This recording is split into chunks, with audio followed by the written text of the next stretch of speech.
Hey, you guys, Akosoa here, coming to you straight from the salon.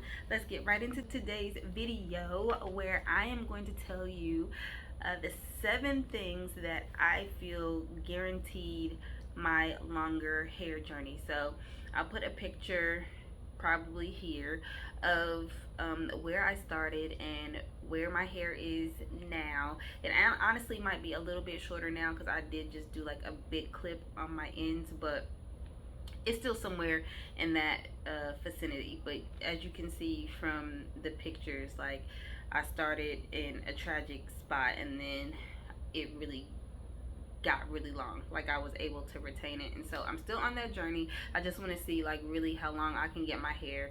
The length where it is in that picture is the longest that I've ever had my hair. Even when I was little, I don't think it was ever that long. So these are the top 7 things that worked for me. Now, let me just preface this by saying everybody's hair is different.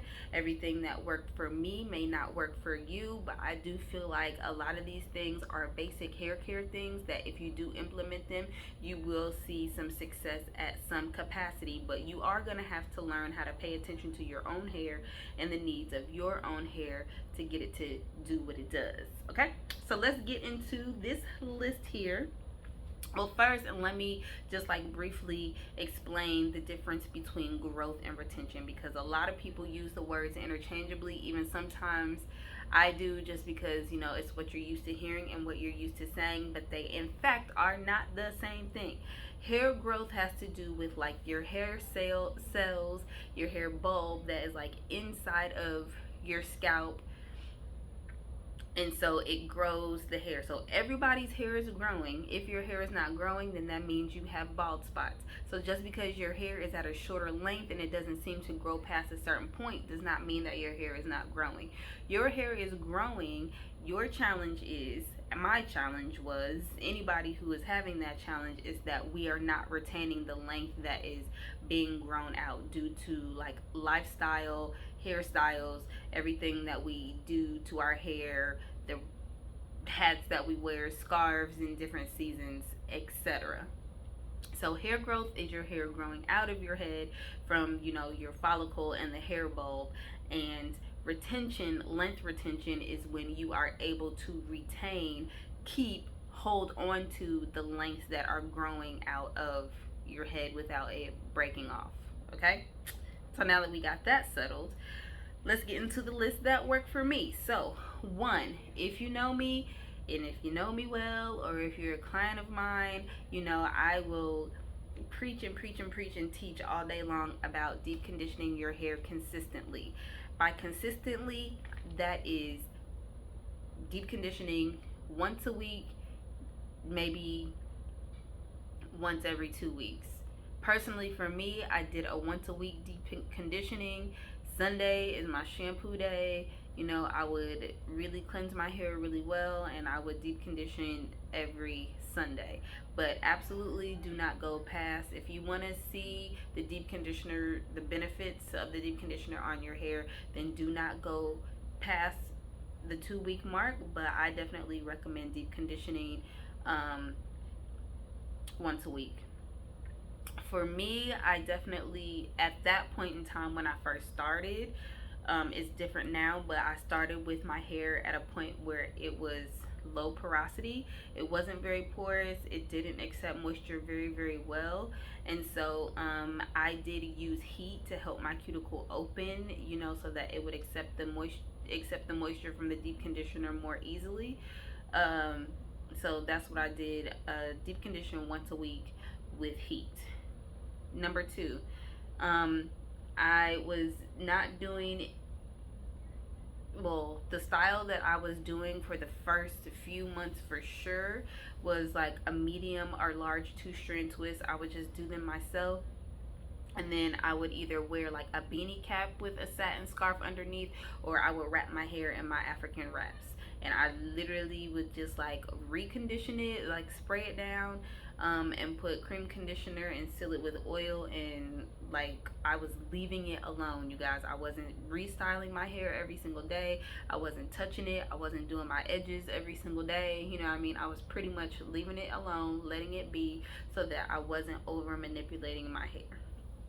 Number three, I began to shampoo and condition my hair in sections. So, and what I didn't realize before I started to wash my hair in four sections. So, apart from here to the back and a parting from ear to ear, so that it makes quadrants, four sections, and literally shampooing choo choo choo choo choo the one section, rinsing it out, and conditioning choo choo choo choo the one section, and then doing a fat two strand twist or using a clip to secure it. Before I was doing that, which a lot of people just put their hair back in the shower or put their head forward in the sink and wash the hair all together. And when your hair gets to a certain length, you know what I mean? Like, it's gonna get tangled. So if you're washing all that hair together, and especially if you have like super coily or kinky curly hair, you know what I mean, when you're washing it all together and you're doing this motion, then of course it's going to get tangled. So then now you have to go through extra to detangle it. You don't have as much control, and then now you're manipulating it unnecessarily, and you lose a lot more hair from breakage than what you have to, because everything is all tangled.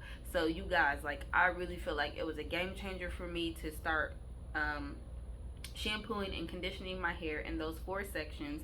And then it's like I will put my deep conditioner, you know, after in those four sections, put my plastic cap on, do my deep conditioner, and then when I would come back into the shower, like, literally deep conditioning was a dream. Like, that would be the point where I would do my deep conditioning after my deep conditioner, because it was very well hydrated, and any tangles or anything that was in there would really just kind of melt out. I didn't have to fight it a whole lot. Okay, so the sections, one of my favorite things, the four sections. Number four, the LCO method. LCO stands for liquid cream oil. Okay, and so what I came to realize, you know, all these years, people are like, oh, you gotta oil your scalp, you gotta put oil on your hair if you don't want it to be dry. And so, like, what I have really been trying to educate a lot of people on is, like, I don't know how we were taught, or why anybody ever thought like that oil equals moisture, but it doesn't, and it never will. Like, if you really think about it and you go back to like your fifth grade science, or even before that, like, you learn that oil and water don't mix. So if water is the key source of hydration, and that's how you are supposed to hydrate, whether it be your hair, your body, or whatever, and it doesn't mix with oil, then why are we expecting that oil is going to give us hydration if they don't even like mix together? It doesn't make any sense. I don't know, like, ancestors, why did y'all do this? And why do we all think this? But, like, please get it out of your head, because it's wrong and it doesn't make any sense. So if you truly want to maintain moisture into your hair, first it has to be hydrated with liquid, for example, water. And then in order to keep the moisture like retained into your hair, you have to put other products on there to keep the water content from evaporating into the air, right? So that's what the leave-in conditioners and the butters and oils are for. Your oil is used to seal the outside and seal in the hydration and the moisture that you put into it. So your liquid step, which can be a liquid leave-in conditioner, which is mostly water anyway, or you can just use water.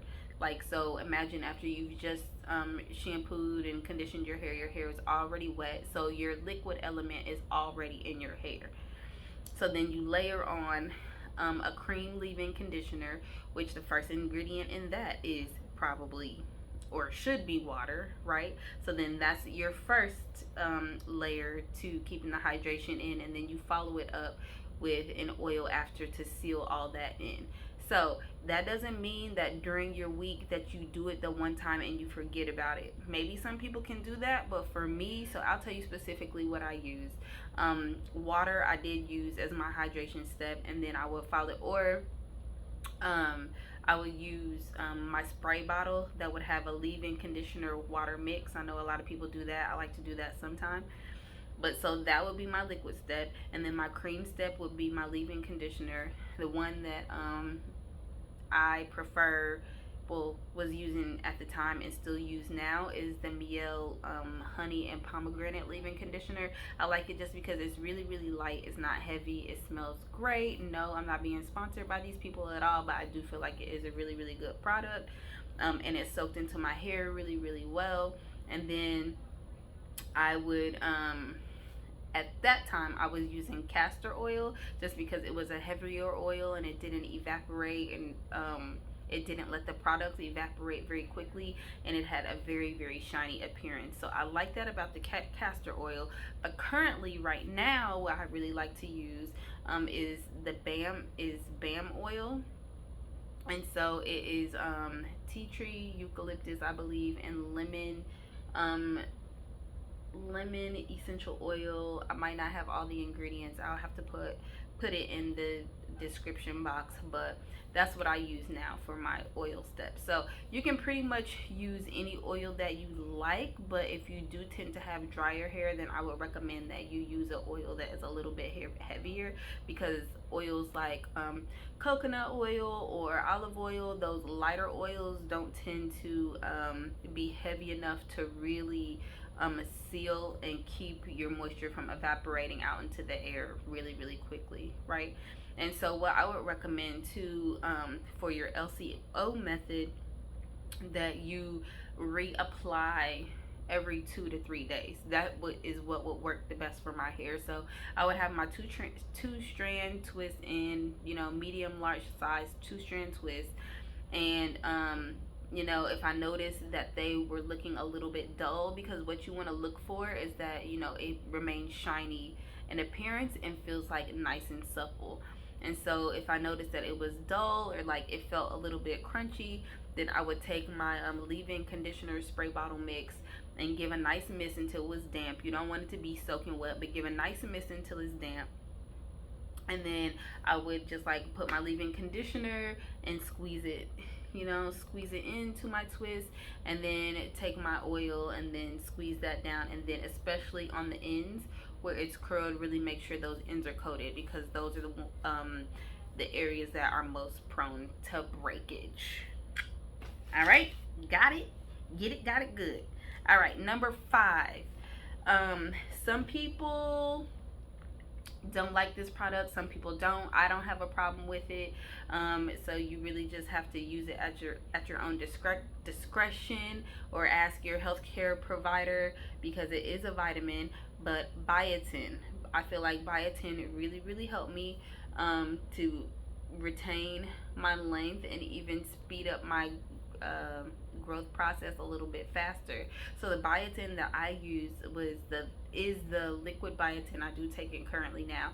Liquid biotin, 10,000 mcgs, and just like a half a dropper once a day.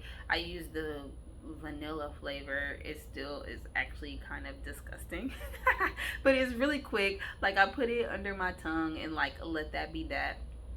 What I have heard though, which I am gonna probably start doing, is that the biotin actually absorbs easier if it has other B vitamins to partner up with.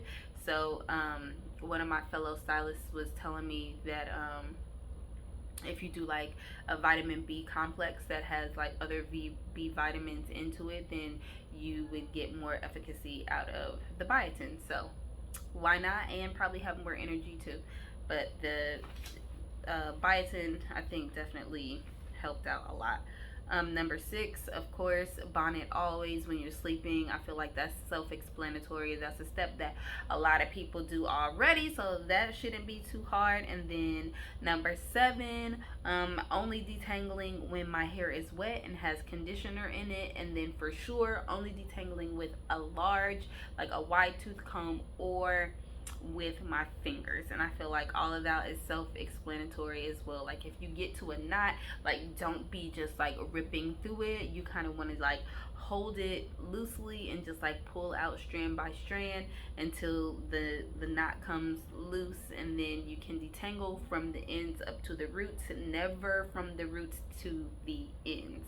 Okay, so that's my list of things that I feel like for me guaranteed my length retention and got me to where I was and will inevitably get me to wherever I'm going. All right. So you guys try those things out. But let me know in the comments if you have other things that you feel like really help for you that will potentially help me or someone else. And I will see you guys on the next video. Thanks for coming. Bye.